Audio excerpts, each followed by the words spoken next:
সুপ্রিয় দর্শক, আসসালামু আলাইকুম। আপনাদের সবাইকে স্বাগত জানাচ্ছি এখনকার আলোচনা। আপনাদের সঙ্গে আছে আমি সিরাজুল ইসলাম। দর্শক, অনেকগুলো গুরুত্বপূর্ণ খবর আছে, তার ভিতরে সর্বপ্রথমেই বলি, আব্রাহাম লিঙ্কন জাহাজ এই যে সংকটে পড়েছে তার মূল কারণ কি? তার মূল কারণ হচ্ছে কুয়েত, বাহরাইন এবং ওমানে মার্কিন নৌবাহিনীর ঘাঁটি ইরান যে ধ্বংস করে ফেলেছে, তার কারণেই আব্রাহাম লিঙ্কনের এই সংকট তৈরি হয়েছে, এমন দাবি করছে আন্তর্জাতিক গণমাধ্যম, ইরানি গণমাধ্যম, সবাই। এদিকে খুব ইন্টারেস্টিং খবর হচ্ছে, সংযুক্ত আরব আমিরাত ইরানকে বিপুল পরিমাণে অর্থ দেওয়ার বিনিময়ে ইরান যাতে হামলা না চালায় তার একটা চুক্তি করতে চাচ্ছে। এরই মধ্যে $300 কোটি দেয়া হয়েছে এবং আরো $2000 কোটি দেওয়ার একটা চুক্তি হতে যাচ্ছে। তবে সংযুক্ত আরব আমিরাতের ব্যাপারে কি বলছে সেটা কিন্তু আর একটা বিরাট প্রশ্ন। এদিকে ইরানের 3 জন পাইলট কাতারের কারাগারে বন্দী আছে, কিন্তু কাতার সে কথা বলছে না এবং তাদের সাথে ইরানের যোগাযোগ বা তাদের পাইলটদের পরিবারের লোকজন যোগাযোগ করতে পারছে না। এই ব্যাপারে আন্তর্জাতিক রেড ক্রিসেন্টকে চিঠি লিখেছে ইরান। কিভাবে ইরানের এই 3 পাইলট কাতারে আটক হয়েছে? আরো দুটি খুব গুরুত্বপূর্ণ খবর আছে। একটি খবর হচ্ছে, আগামীকাল অর্থাৎ রোববার ইরান এবং আমেরিকার মধ্যে যে ইসলামাবাদ সমঝোতা স্মারক সই হয়েছিল, সেই সমঝোতা স্মারকের মেয়াদ শেষ হয়ে যাচ্ছে। ইরানের পররাষ্ট্রমন্ত্রীকে জিজ্ঞেস করা হয়েছে যে যুদ্ধবিরতির মেয়াদ বাড়ানো হবে কিনা। খুব চমৎকার একটা বুদ্ধিদীপ্ত উত্তর তিনি দিয়েছেন। ইরানের পররাষ্ট্রমন্ত্রী কি বলেছেন আপনারা শুনলে অবাক হবেন এবং তার থেকে ভিন্ন ইঙ্গিতও মিলবে। এদিকে ইসরায়েলের প্রধানমন্ত্রী বেনিয়ামিন নেতানিয়াহু ব্রিটেনকে যে প্রথম পরমাণু শক্তিধর ইসলামী প্রজাতন্ত্র বলে কটাক্ষ করেছিল, সে ব্যাপারে ব্রিটেন কিন্তু রাষ্ট্রীয়ভাবে বক্তব্য দিয়েছে। আপনারা ভাবুন তো কি বলতে পারে ব্রিটেন। সুপ্রিয় দর্শক, এই যে বিষয়গুলো বললাম, এই বিষয়গুলো নিয়ে মূলত আজকের ভিডিওতে কথা বলবো। আশা করি ভালো লাগবে আলোচনা, আর ভালো যদি লাগে আলোচনা তাহলে আপনারা লাইক, কমেন্ট, শেয়ার করবেন এবং চ্যানেলটি সাবস্ক্রাইব করে সাথেই থাকবেন। দর্শক, চলুন বিস্তারিত আলোচনা করি। প্রথমেই যে আলোচনা করতে চাই সেটি হচ্ছে, বার্তা সংস্থা রয়টার্স খবর দিয়েছে যে $300 কোটি ইরানকে দিয়েছে সংযুক্ত আরব আমিরাত এবং আরো $2000 কোটি ইরানকে দেবে সংযুক্ত আরব আমিরাত। এত বিপুল পরিমাণ অর্থ কেন দিচ্ছে? এত বিপুল পরিমাণে অর্থ দেওয়ার কারণ হচ্ছে এই যে সংযুক্ত আরব আমিরাত ইরানকে উন্নয় বিনয় করছে, অনুরোধ করছে যে আমরা টাকা দিচ্ছি, আপনাদের সাথে আমাদের একটা চুক্তি হবে, আপনারা সংযুক্ত আরব আমিরাতে আর হামলা করতে পারবেন না।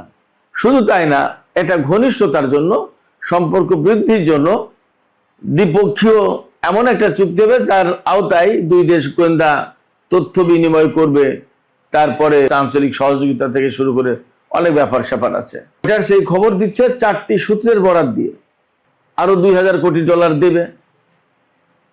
ইরান কি বলছে এ ব্যাপারে? ইরানের বক্তব্য ঠিক এইরকম ভাবে, মানে ইরানের মনোভাবটা এইরকম ভাবে তুলে ধরা হয়েছে যে এরকম বিপুল অঙ্কের টাকা দিলে ইরান সংযুক্ত আরব আমিরাতে হামলা হয়তো নাও চালাতে পারে এবং ইরানে তো ব্যাপক ক্ষয়ক্ষতি হয়েছে।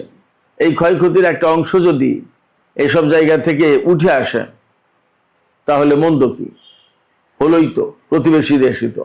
রয়টার্সের এই খবরে আরো দাবি করা হয়েছে, ইরান পারস্য উপসাগরের আরো অন্তত 2টি দেশের সাথে হয়তো এই ধরনের চুক্তি করতে পারে, অর্থাৎ তারাও অর্থ দেবে এবং তাদের সাথে ইরানের চুক্তি থাকবে, অর্থাৎ তারা ইরানের কাছ থেকে এই গ্যারান্টি চাইবে যে ইরান তাদের উপর হামলা করবে না। সংযুক্ত আরব আমিরাত এই খবর অস্বীকার করেছে। তারা বলছে যে না, আমরা এই ধরনের কোনো অর্থ ইরানকে দেইনি এবং এই ধরনের অর্থ দেওয়ার কোনো পরিকল্পনা নেই, এই খবরটা সঠিক খবর নয়। আমি জানি না রয়টার্সের খবর মিথ্যা কিনা, হতেও পারে, অসম্ভব কিছু না, আবার সত্যিও হতে পারে। হয়তো সংযুক্ত আরব আমিরাতে সবাই নানান টেকনিক্যাল কারণে, অনেক ব্যাপার আছে তো, আমেরিকার চাপ থাকতে পারে, ইসরায়েলের চাপ থাকতে পারে, ভারতের চাপ থাকতে পারে, বা একটা মান অপমানের ব্যাপার থাকতে পারে, নানান কারণে এই খবরটা হয়তো লুকিয়ে যেতে পারে, গোপন করতে পারে, বাট ভেতরে ভেতরে ইরানের সাথে এমন চুক্তির কথা হতেই পারে, আসতেই পারে।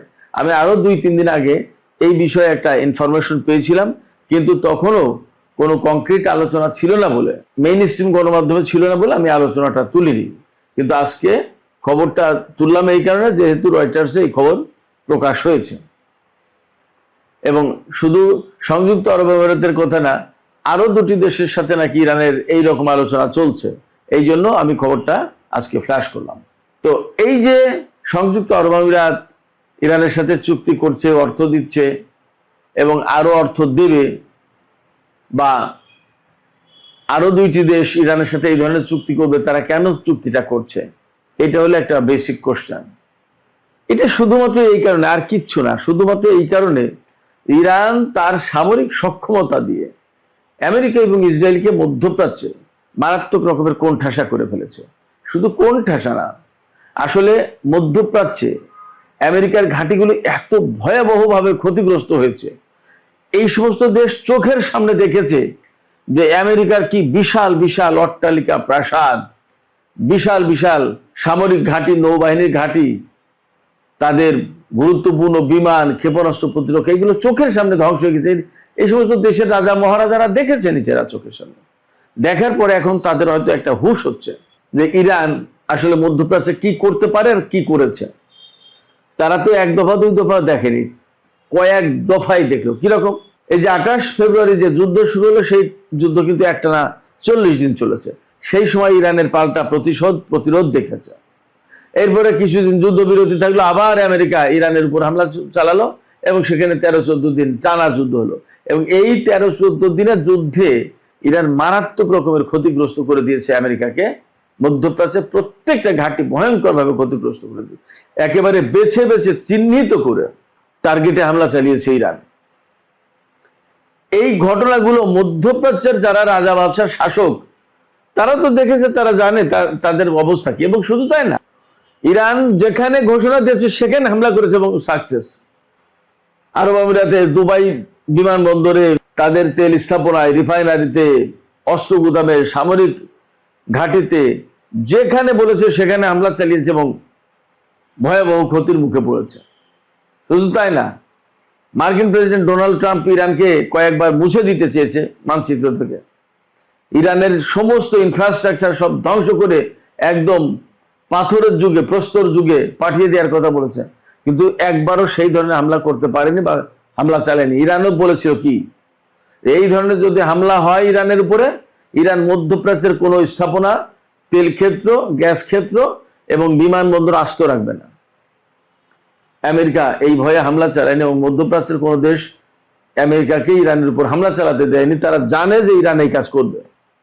এই যে ইরানের সামরিক সক্ষমতা, এই সামরিক সক্ষমতার কারণে আজকে সংযুক্ত আরব আমিরাত বা মধ্যপ্রাচ্যের আরো কোনো দেশ ইরানের সাথে চুক্তি করছে যে ভাই টাকা দিচ্ছি, আমাদেরকে আর হামলা চালায় না আমাদের উপরে।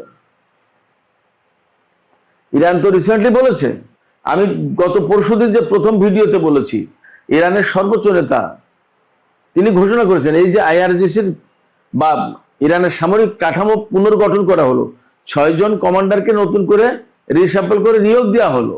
তারপরই ইরানের সর্বোচ্চ নেতার পক্ষ থেকে বলা হয়েছে, যদি তোমরা মনে করো ইরানের প্রয়োজন এখনো মেটেনি, অর্থাৎ ইরান যতটুকু হামলা করলে তার জন্য সেফ হয় পরিস্থিতি, ততটুকু হামলা হয়তো হয়নি, যদি তোমরা এটাকে মনে করো তাহলে তোমরা হামলা চালাও এবং তার প্রস্তুতি নাও, গোয়েন্দা কার্যক্রম জোরদার করো।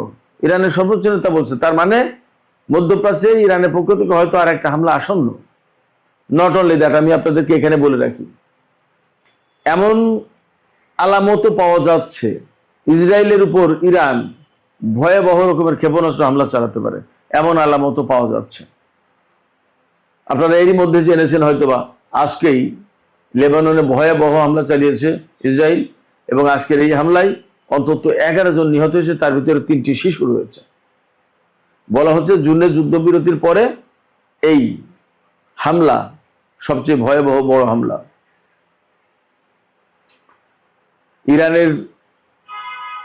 ইরানের যে যুদ্ধবিরতির শর্ত ছিল তার ভিতরে 1 নম্বর ছিল যে লেবাননে হামলা বন্ধ করতে হবে।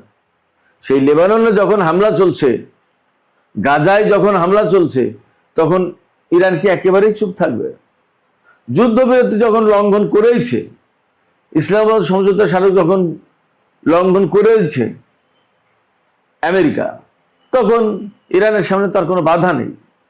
অতএব সে কিন্তু নিশ্চয়ই পরিকল্পনা নিচ্ছে এবং তার লক্ষ্য ঠিক করছে।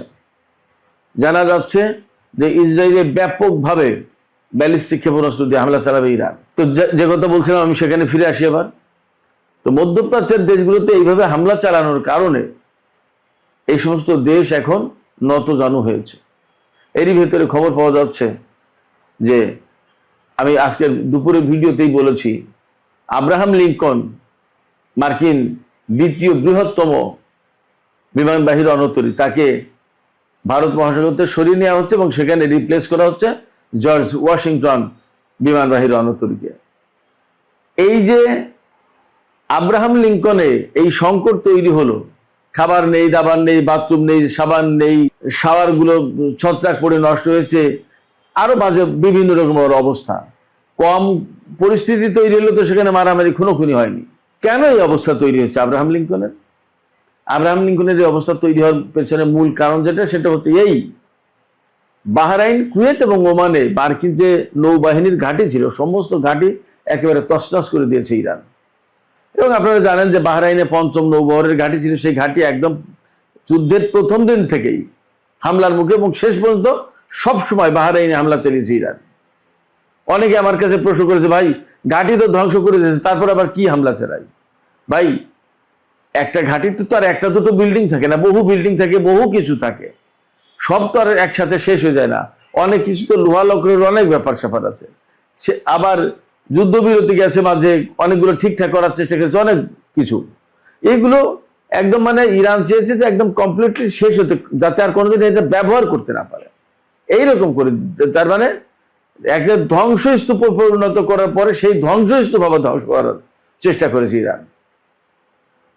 এই রকমের মার্কিন নৌবাহিনীর ঘাঁটিগুলোতে হামলার পরে এই সমস্ত জায়গা থেকে লজিস্টিক সাপোর্ট, খাদ্য, খাবার, এই সমস্ত কোনো কিছু আর যেতে পারেনি।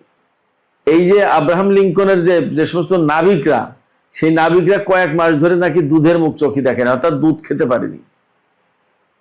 ভাবতে পারেন, সামরিক বাহিনীর লোকজন দুধ পায়নি। এইরকম পরিস্থিতি তৈরি হচ্ছে। এখান থেকে প্রত্যাহারও করতে পারছে না, আবার এই সমস্ত যোগানও দিতে পারছে না।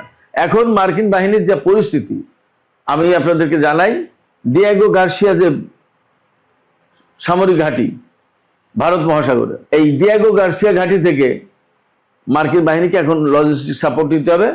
ওমান উপকূল থেকে ৩,৫০০ থেকে ৩,৮০০ কিলোমিটার দূরত্বের পথ, একদম খুব সহজ ব্যাপার না, সেখান থেকে নিতে হবে। সেটা হচ্ছে ব্রিটিশ ঘাঁটি।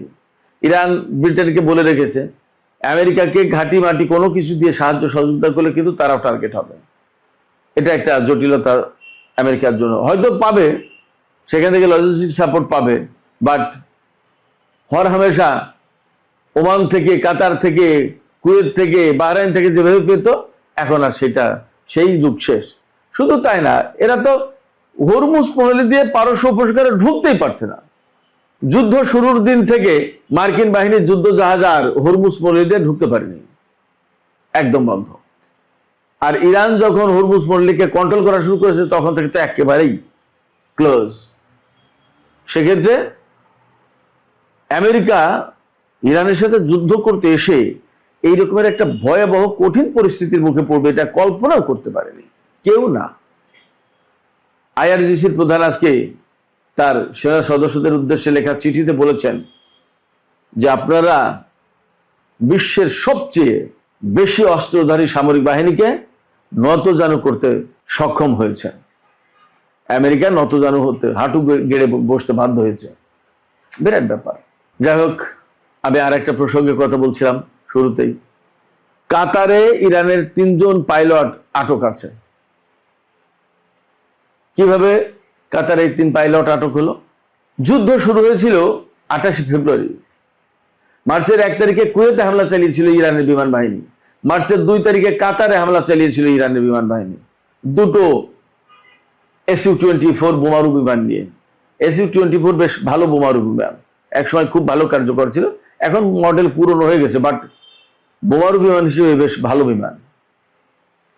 SU-24 এই মডেলের দুটো রাশিয়ান বিমান, রাশিয়া থেকে পাওয়া ইরানের বিমান, এই দুটো বিমান নিয়ে ইরানের 4 জন পাইলট কাতারে মার্কিন বাহিনীর বিরুদ্ধে অভিযান চালায় এবং পারস্য উপসাগর দিয়ে উড়ে গিয়ে কাতারে খুব ভালোভাবে অভিযান চালিয়েছিল, খুব ভালোভাবে। অর্থাৎ মার্কিন বাহিনীর তাদের যে টার্গেট ছিল সেই টার্গেটগুলোতে হামলা চালাতে সক্ষম হয়েছিল ঠিকঠাক মতো। হামলা চালিয়ে ফিরে আসার পথে বলা হচ্ছে কাতারের সামরিক বাহিনীর প্রতিরক্ষা বিমান, আকাশ প্রতিরক্ষা ব্যবস্থা দিয়ে বিমান দুটোতে আঘাত করা হয় এবং দুটি বিমানই বিধ্বস্ত হয় এবং 1 জন পাইলট নিহত হন আর 3 জন পাইলটকে কাতার আটক করেছে। এর আগে বলা হয়েছিল এই সমস্ত পাইলট সব মারা গেছে, 1 জন পাইলটের লাশ ইরানে গেছে আর 3 জন পাইলটের লাশ দেয়নি। কিন্তু এখন খবর জানা যাচ্ছে যে এই 3 পাইলট কাতারের কারাগারে আটক আছে, কাতার ইরানকে দেয়নি।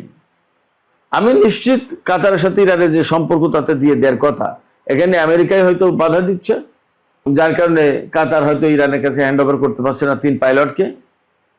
ইরান এই জন্য আজকে আন্তর্জাতিক রেড ক্রস সংস্থা, যেটা সেই সংস্থার প্রধানকে চিঠি লিখেছে এবং বলেছে যে আমাদের এই 3 পাইলটকে আমাদের কাছে ফেরত দেওয়া হোক, অন্ততপক্ষে তাদের পরিবার পরিজনের সাথে যোগাযোগ করার ব্যবস্থা করা হোক এবং জেনেভা কনভেনশন অনুযায়ী তাদের যে যুদ্ধবন্দী হিসেবে তাদের সাথে যে ব্যবহার করার কথা, তাদের যে ট্রিটমেন্ট দেওয়ার কথা, তাদের যে সমস্ত অধিকার থাকার কথা, অধিকার দেওয়ার কথা, সেগুলো দেয়া হোক। কিন্তু সেগুলো দেয়া হচ্ছে না। এমনকি তারা যদি মারাত্মক আহত হয়ে থাকে তাহলে তাদের চিকিৎসার জন্য প্রয়োজনে আমাদের কাছে হস্তান্তর করা হোক। এগুলো কিন্তু হতেই পারে, দেখা যাক এখন কি হয়। বাট ইরানের 3 পাইলট কাতারে আটক আছে এবং তারা জীবিত আছে, এতটুকু জানা গেল, বোঝা গেল। আজ না হোক কাল, কাল না হোক পরশু তারা হয়তো মুক্তি পাবে। সুপ্রিয় দর্শক, আলোচনা শেষের পর্যায়ে, এখন দুটো ছোট ছোট বিষয় নিয়ে আলোচনা করে শেষ করব।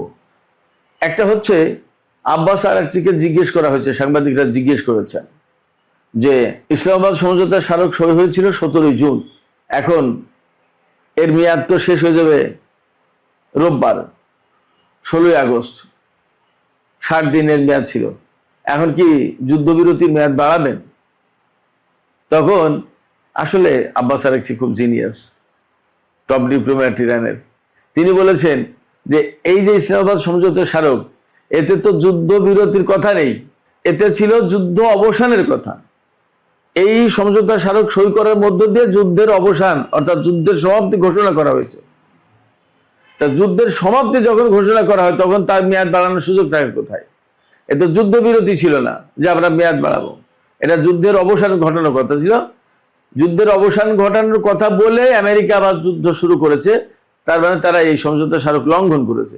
এখন তাদেরকে যুদ্ধবিরতি না, যুদ্ধ অবসান ঘটাতে হবে এবং এই সমঝোতা আবার ফিরে আসতে হবে। এটাই হলো পথ, যুদ্ধবিরতির মেয়াদ বাড়ানোর কোনো সুযোগ নেই, পথ নেই। ব্যাপারটা যদি তাই হয় তাহলে কিন্তু এখানে একটা ভালো ইঙ্গিত আছে। তার মানে হচ্ছে ইরান যুদ্ধবিরতি চায় না, যুদ্ধবিরতি আর বাড়াবে না। এর মানে হচ্ছে ইরান যে কোনো সময় মধ্যপ্রাচ্যে মার্কিন বাহিনীর উপর হামলা চালাতে পারে, এমনকি ইসরায়েলের উপর হামলা চালাতে পারে। আমি যে কথা একটু আগে বলেছি, ইরান ভেতরে ভেতরে এরকম প্রস্তুতি নিচ্ছে বলা হচ্ছে এবং ইরানের সর্বোচ্চ নেতা তো বলেছেনই যে তোমাদের যদি প্রয়োজন না মিটে থাকে তাহলে আবার হামলার জন্য প্রস্তুতি নাও, হামলা চালাও। সামরিক বাহিনীকে স্বাধীনতা দিয়েছেন ইরানের সর্বোচ্চ নেতা। অতএব মনে করা হচ্ছে, ধারণা করা হচ্ছে মধ্যপ্রাচ্যে বড় রকমের অভিযান চালাতে পারে ইরান। এদিকে ইসরায়েলের প্রধানমন্ত্রী বেনিয়ামিন নেতানিয়াহু গতকাল ব্রিটেনকে যে প্রথম পরমাণু শক্তিধর ইসলামী প্রজাতন্ত্র বলে কটাক্ষ করেছিলেন, ব্যঙ্গ করেছিলেন, তার জবাব দিয়েছে ব্রিটিশ সরকার। তারা বলেছে নেতানিয়াহুর এই বক্তব্য কোনোভাবেই গ্রহণযোগ্য হতে পারে না। এই বিষয়টা আনুষ্ঠানিকভাবে ইসরায়েল সরকারের কাছে তুলেছে তারা। নেতানিয়াহুর এই বক্তব্যের ভেতর দিয়ে মোটামুটিভাবে ধারণা করা হচ্ছে যে ব্রিটেনের সাথে ইসরায়েলের সম্পর্কের খানিকটা অবনতি ঘটল। এ কথা ঠিক যে আরো 10 বছর আগে ব্রিটেনের সাথে ইসরায়েলের যে সম্পর্ক ছিল, আজকের দিনে কিন্তু ব্রিটেনের সাথে ইসরায়েলের সেই রকম সম্পর্ক নেই, চেঞ্জ হচ্ছে এবং আরো অনেক বেশি চেঞ্জ হবে এটা বলা যাচ্ছে। ব্রিটেনের যে মাইগ্রেশন, মুসলিম জনসংখ্যা বৃদ্ধি পাওয়া, মুসলমানদের হাতে বিভিন্ন পর্যায়ে ক্ষমতা যাওয়া এবং ব্রিটেনে প্রচুর পরিমাণে ইহুদি বিরোধী মনোভাব তৈরি, সমস্ত সবকিছু মিলে আমরা মনে হয় খুব বেশি দিন লাগবে না দেখতে পারবো ব্রিটেনের সাথে ইসরায়েলের সেই সম্পর্ক আর নেই। অথচ এই ব্রিটেন কিন্তু ইসরায়েলকে প্রতিষ্ঠার প্রধান নায়ক। সুপ্রিয় দর্শক, এখনকার আলোচনা এখানে শেষ করতে চাইছি। আলোচনা শেষের আগে আপনাদের মতামত জানতে চাই যে এই যে সংযুক্ত আরব আমিরাত এবং আরো কোন কোন মধ্যপ্রাচ্যের দেশ ইরানের সাথে অর্থের বিনিময়ে সম্পর্ক ঠিকঠাক করতে চাইছে এবং ইরান যা তার হামলা না চালায় তার একটা ব্যবস্থা করতে চাইছে, যদিও আরব আমিরাত এই বক্তব্য অস্বীকার করছে, কিন্তু আপনাদের কাছে কি মনে হয় যে এই ঘটনা সত্য হতে পারে এবং আসলে কি তারা অর্থ দিয়ে ইরানের পক্ষ থেকে হামলা বন্ধ করতে পারবে? কি মনে হয়, নাকি ইরান প্রতিশোধ নেবেই? আপনাদের মতামত জানিয়ে কমেন্টে লিখতে পারেন। আর ভিডিও ভালো লাগলে লাইক, কমেন্ট, শেয়ার করবেন এবং চ্যানেলটি সাবস্ক্রাইব করে সাথে থাকবেন। দর্শক, এখনকার আলোচনা এখানে শেষ করছি। আপনারা সবাই অনেক অনেক ভালো থাকুন। আল্লাহ হাফেজ।